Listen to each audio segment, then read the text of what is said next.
Hello friends science by Ghalib sir में आपका most welcome है। दोस्तों, इस वीडियो में हम लोग काइनेटिक एनर्जी और पोटेंशियल एनर्जी क्या होता है उसको समझेंगे और उस पर बेस्ड सारे कॉन्सेप्ट को हम लोग जानेंगे।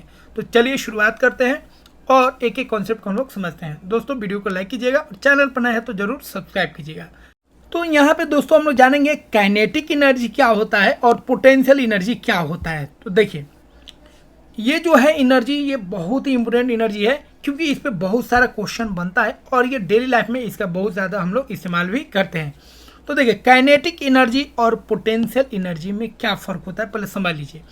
तो जो मेनली एनर्जी है उसको दो रूप में हम लोग बांट देते हैं, एक काइनेटिक एनर्जी में और एक पोटेंशियल एनर्जी में। काइनेटिक एनर्जी का मतलब हो गया, अगर कोई बॉडी मोशन में है तो कोई अगर बॉडी मोशन में है तो उसके वजह से उस बॉडी में जो एनर्जी आ रहा है उस एनर्जी को हम लोग बोलेंगे काइनेटिक एनर्जी बोलेंगे। लेकिन अगर किसी बॉडी के एक स्ट्रक्चर को डिफॉर्म करके, उसको नमरा के या खींच के या उसको कहीं ऊंचाई पर रख के करेंगे, इस तरह का काम करेंगे, तो उसमें जो एनर्जी आएगा उस एनर्जी को हम लोग बोलेंगे पोटेंशियल एनर्जी। तो पोटेंशियल एनर्जी कब आएगा? जब हम किसी बॉडी को क्या करेंगे, उसके स्ट्रक्चर को डिफॉर्म करेंगे। ठीक है, स्ट्रक्चर को क्या करेंगे? डिफॉर्म करेंगे, या उसको क्या करेंगे? स्ट्रेच करेंगे, या क्या करेंगे? उसको कंप्रेस करेंगे, दबा देंगे उसको। ठीक है, या उसको क्या करेंगे? एक हाइट पे क्या करेंगे? उठा देंगे। तो इस सब केस में उसके पास जो एनर्जी आएगा उस एनर्जी को हम लोग बोलेंगे पोटेंशियल एनर्जी। ठीक है, और पोटेंशियल एनर्जी भी बहुत तरह का होता है, आगे हम लोग डिस्कस करेंगे। आप एग्जांपल भी देख सकते हैं, जो भी चीज़ मोशन में है, ठीक है, ये भी मोशन में है, ये ट्रेन भी मोशन में है। ठीक है, ये लड़का फुटबॉल खेल रहा है, ये भी मोशन में है, फुटबॉल मोशन में है। ठीक है, गाड़ी चल रहा है, ये भी क्या है? मोशन में है। तो मोशन में जो बॉडी रहता है उसके कारण जो एनर्जी आता है, मोशन के कारण, उस एनर्जी को काइनेटिक एनर्जी बोलते हैं। जबकि बॉडी के स्ट्रक्चर में चेंज आने से, उसकी कॉन्फ़िगरेशन में बदलने से जो एनर्जी मिलता है उसको हम लोग क्या बोलते हैं? पोटेंशियल एनर्जी बोलते हैं। अब एक एक को हम लोग थोड़ा डिटेल में समझते हैं। तो फ्रेंड्स, यहाँ पे हम लोग देखेंगे मैकेनिकल एनर्जी क्या होता है। तो देखिए, मैकेनिकल एनर्जी का मतलब हो गया काइनेटिक एनर्जी और पोटेंशियल एनर्जी को आप ऐड कर दीजिए तो उसको हम लोग बोलेंगे, क्या बोलेंगे? मैकेनिकल एनर्जी बोलेंगे। अब एक ही सब्सटेंस में, एक ही बॉडी में दोनों एनर्जी रहता है, पोटेंशियल भी और काइनेटिक भी।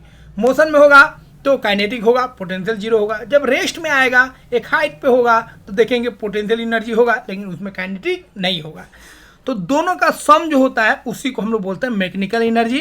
तो मैकेनिकल एनर्जी कुछ नहीं है, it is a sum of potential energy and kinetic energy. अब हम लोग पहले डिस्कस कर लेते हैं काइनेटिक एनर्जी होता क्या है। तो देखिए, आपको बता चुके हैं, मोशन के कारण, कोई बॉडी अगर मोशन में है तो उसके कारण जो उसका एनर्जी आ रहा है, एनर्जी बन रहा है, उस एनर्जी को बोलेंगे kinetic energy. The energy possessed by a body due to its motion is called kinetic energy. ठीक है, किसी बॉडी को उसके मोशन के कारण जो एनर्जी मिल रहा है उसके पास, उसको बोलेंगे काइनेटिक एनर्जी बोलेंगे। जैसे एरोप्लेन के पास कौन एनर्जी होगा? Kinetic energy. अगर वो मूव कर रहा है, ठीक है, फ्लाई कर रहा है तब। कोई साइकिलिंग कर रहा है तो कौन एनर्जी होगा? Kinetic energy. ये नहीं, साइकिल रुका हुआ साइकिल नहीं, चलता हुआ साइकिल। कोई चलता हुआ गाड़ी है तो काइनेटिक एनर्जी। कोई टरबाइन घूम रहा है तो काइनेटिक एनर्जी।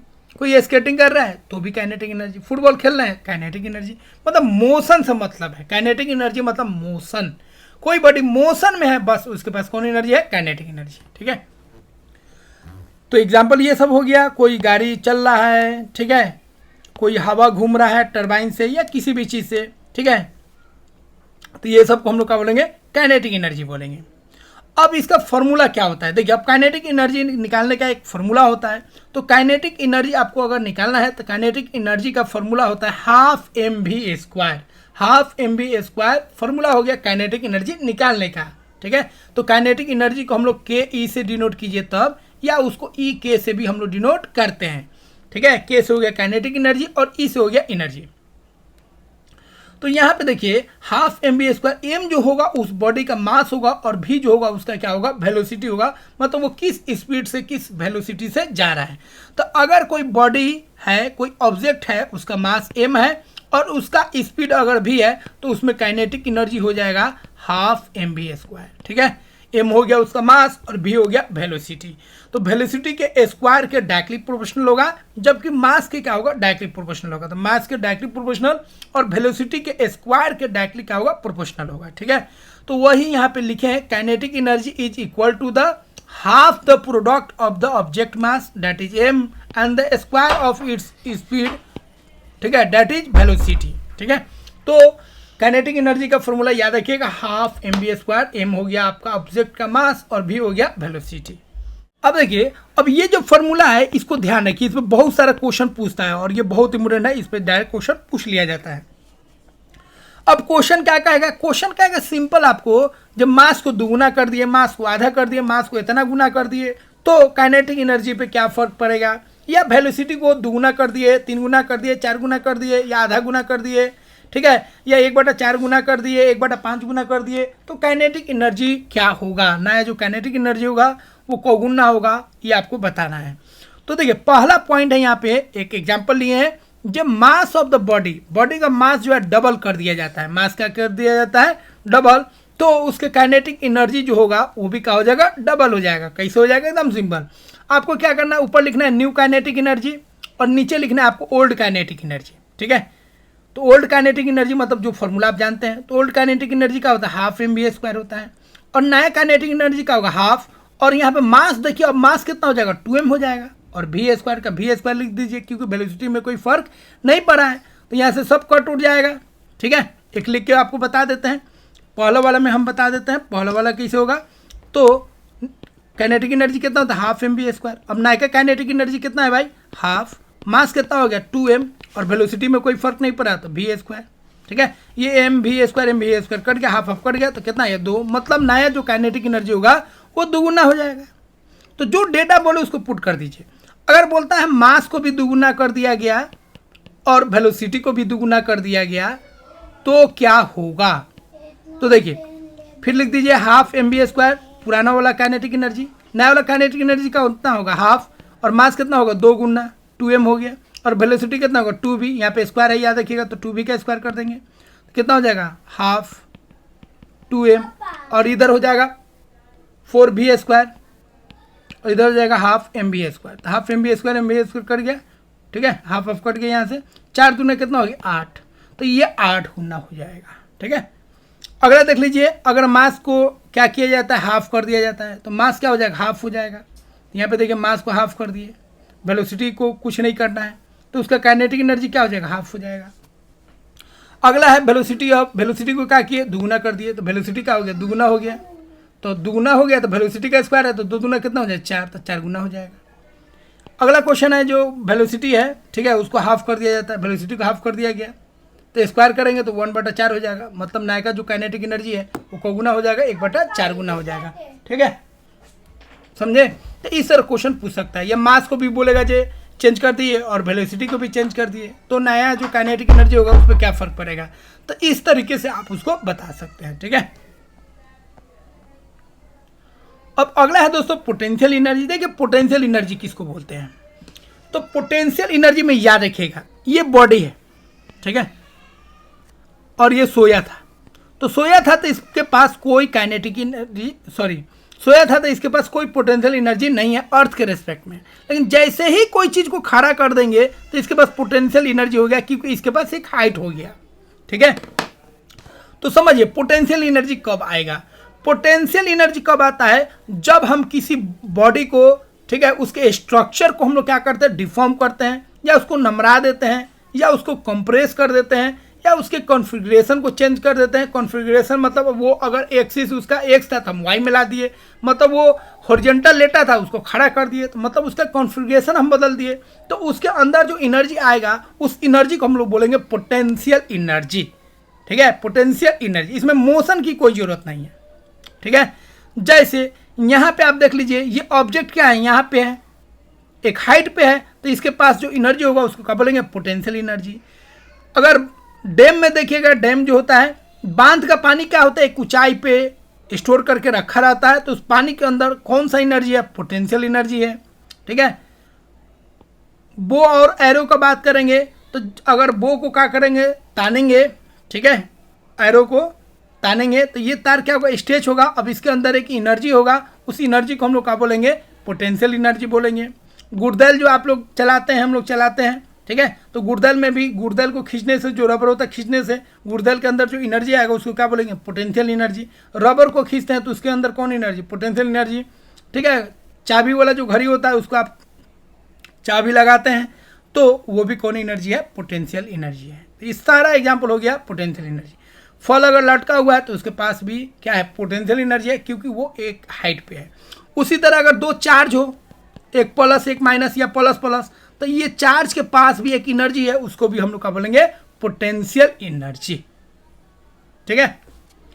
तो पोटेंशियल एनर्जी क्या है, the energy stored in a body due to change its position, position में चेंज होने के कारण या उसके स्ट्रक्चर के चेंज होने के कारण। तो किसी बॉडी का अगर पोजीशन चेंज हो रहा है, मतलब मान लीजिए ज़मीन पर था, उसको उठा के ऊपर कर दिए, एक हाइट पे ले गए तो पोजीशन चेंज हो गया।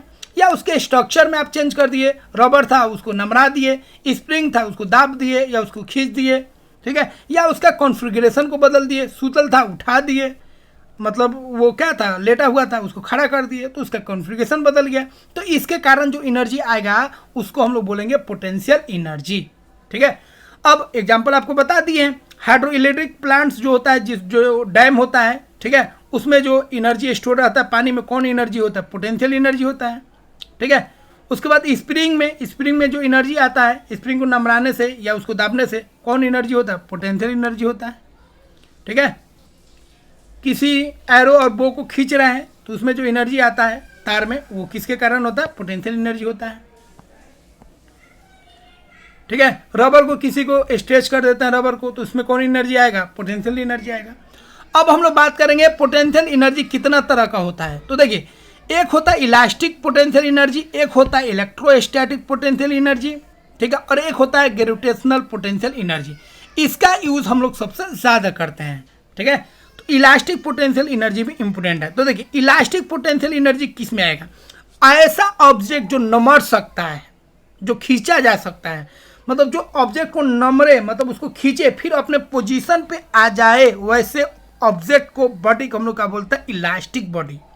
तो इलास्टिक बॉडी क्या होता है, अगर आप उसको डिफॉर्म करते हैं, उसको खींचते भी हैं, स्ट्रेच करते हैं या कंप्रेस करते हैं, तो फिर अपने पोजीशन में वापस वो आ जाता है जैसा वो था, ठीक है। तो किसी भी इलास्टिक बॉडी में उसको खींचने या दाबने पर, स्ट्रेच और कंप्रेस करने पर उसमें जो एनर्जी आएगा उसी को हम लोग बोलेंगे इलास्टिक पोटेंशियल एनर्जी। जैसे स्प्रिंग हो गया, रबर हो गया, गुड़दल का रबर हो गया, ठीक है, समझे, कोई स्पॉन्जी सामान है वो हो गया, ठीक है, या कूद फान जो बच्चा सब करता है, ठीक है, सीट उट पर नीचे स्प्रिंग रहता है, तो ये सब जो एनर्जी है वो आपको क्या बोलेंगे, उसको इलास्टिक पोटेंशियल एनर्जी बोलेंगे। तो इसका डिफिनेशन क्या है, the potential energy stored by stretching और compressing an elastic object by an external force is called elastic potential energy. तो किसी इलास्टिक ऑब्जेक्ट को अगर आप कंप्रेस करते हैं, स्ट्रेच करते हैं फोर्स लगा के, तो उसके अंदर जो एनर्जी आएगा उस एनर्जी को हम लोग क्या बोलेंगे, इलास्टिक पोटेंशियल एनर्जी। जैसे यहाँ पे देखिए, यहाँ पे क्या है, एक स्प्रिंग है, अपने नॉर्मल पोजीशन पे है, उसको क्या किए, दाब दिए, तो ये कंप्रेस हो गया। अब इसके अंदर जो एनर्जी होगा that is elastic potential energy. या इसको क्या किए, स्ट्रेच कर दिए, नमरा दिए, तो भी इसके अंदर एनर्जी होगा, और इसको हम लोग क्या बोलेंगे, इसको भी बोलेंगे इलास्टिक पोटेंशियल एनर्जी। अब आपको इसका एक इंपॉर्टेंट चीज ध्यान रखना है, ठीक है। तो the energy stored in spring में जो एनर्जी स्टोर हो रहा है, इसको खींचने से या इसको पुश करने से, मतलब स्ट्रेच या कंप्रेस करने से, उसी को हम लोग बोलेंगे इलास्टिक पोटेंशियल एनर्जी बोलेंगे। और स्प्रिंग है तो बोलेंगे स्प्रिंग का पोटेंशियल एनर्जी हो गया, ठीक है, बात समझे। या किसी घड़ी में चाबी अगर लगाते हैं तो उसके अंदर भी कौन एनर्जी होगा, पोटेंशियल एनर्जी होगा। अब आपको ध्यान रखना है कि स्प्रिंग का जो पोटेंशियल एनर्जी होता है वो कितना होता है, तो याद रखिएगा हाफ के एक्स स्क्वायर। तो स्प्रिंग का पूछ लिया जाता है, स्प्रिंग का पोटेंशियल एनर्जी कितना होगा, हाफ के एक्स स्क्वायर। एक्स स्क्वायर क्या है, तो देखिए स्प्रिंग यहाँ पे था और स्प्रिंग कहाँ से कहाँ गया है, मतलब कितना सेंटीमीटर नमरा, तो जितना सेंटीमीटर नमराइएगा उसको एक्स बोलेंगे, ठीक है। और के हो गया आपका कॉन्स्टेंट, तो फॉर्मूला क्या हो जाएगा, हाफ के एक्स स्क्वायर। एक्स हो गया उसमें डिस्प्लेसमेंट कितना आया है, तो यहाँ पे था और यहाँ से यहाँ आ गया, यहाँ पे देखिए नंबर के, तो कितना डिस्प्लेसमेंट आया x, तो इसका फॉर्मूला हो जाएगा पोटेंशियल एनर्जी। तो पोटेंशियल एनर्जी जो होगा स्प्रिंग का वो कितना होगा, हाफ kx², याद रखिएगा, ठीक है। अब देखिए अगला है इलेक्ट्रोस्टैटिक पोटेंशियल एनर्जी, या इसी को हम लोग बोलेंगे इलेक्ट्रिक पोटेंशियल एनर्जी। स्टैटिक मतलब फिक्स चार्ज, तो दो चार्ज है जो मोशन में नहीं है, ठीक है, रेस्ट में है। अब ये दो चार्ज के बीच में या तो रिपल्सन होगा या तो अट्रैक्शन होगा। प्लस प्लस होगा मतलब सेम चार्ज होगा तो रिपल्सन होगा, माइनस माइनस होगा तो रिपल्सन होगा। लेकिन अपोजिट चार्ज होगा तो क्या होगा, अट्रैक्शन होगा। तो ये एक दूसरे को अपोज करेगा या रिपेल करेगा, मतलब एक दूसरे को, दोनों चार्ज Q1 और Q2 एक दूसरे को अट्रैक्ट करेगा या रिपेल करेगा। इसका मतलब इसके अंदर एनर्जी आ रहा है, उस एनर्जी को हम लोग बोलेंगे इलेक्ट्रिक पोटेंशियल एनर्जी। और वो किसके बराबर होगा, तो उसका फॉर्मूला हो जाएगा K Q1 Q2 upon R potential. अब याद रखिएगा इसको, यहाँ पे आपको अभी ज़्यादा ध्यान नहीं देना है, बस डिफिनेशन पर, क्योंकि ये हम लोग जब इलेक्ट्रिसिटी वाला मैग्नेटिज्म वाला चैप्टर आएगा वहाँ पे डिटेल में हम लोग पढ़ेंगे, ठीक है। तो याद रखिएगा दो चार्ज के बीच में जो पोटेंशियल एनर्जी क्रिएट हो रहा है रिपल्सन और अट्रैक्शन के कारण, उस पोटेंशियल एनर्जी को हम लोग बोलेंगे इलेक्ट्रोस्टैटिक पोटेंशियल एनर्जी या इलेक्ट्रिक पोटेंशियल एनर्जी बोलेंगे। जहाँ पे Q1 Q2 दो चार्ज होगा और R जो होगा उसके बीच का दूरी होगा, और K जो होगा वो क्या होगा, कांस्टेंट होगा, और इसी को बोलेंगे पोटेंशियल एनर्जी। तो दोस्तों इस तरह हम लोग यहाँ पे कंप्लीट कर चुके हैं काइनेटिक एनर्जी क्या होता है और पोटेंशियल एनर्जी क्या होता है। आशा करते हैं यह वीडियो आपको काफ़ी अच्छा लगा होगा, और वीडियो को लाइक कीजिए, ठीक है। और चैनल को अभी तक सब्सक्राइब नहीं किए हैं तो प्लीज़ सब्सक्राइब इट। और नेक्स्ट वीडियो में हम लोग इसका थर्ड पार्ट में देखेंगे, इस पे बेस्ड न्यूमेरिकल क्वेश्चन देखेंगे, फिर MCQ को कंप्लीट करेंगे। तब ये लेक्चर जाके, मतलब ये जो टॉपिक था हमारा वर्क पावर एंड एनर्जी, एक पावर वाला चैप्टर है, मतलब पावर वाला जो टॉपिक है उसको भी कंप्लीट कराएंगे। तो आशा करते हैं यह वीडियो आपको काफ़ी अच्छा लगा होगा, और कमेंट बॉक्स में बताइए आपको क्या डाउट्स हैं, ठीक है। और अगले वीडियो में हम लोग और डिटेल में आगे देखेंगे पावर को, और उस पर बेस्ड क्वेश्चन को करेंगे। मिलते हैं फ्रेंड्स अगले वीडियो में। जय हिंद।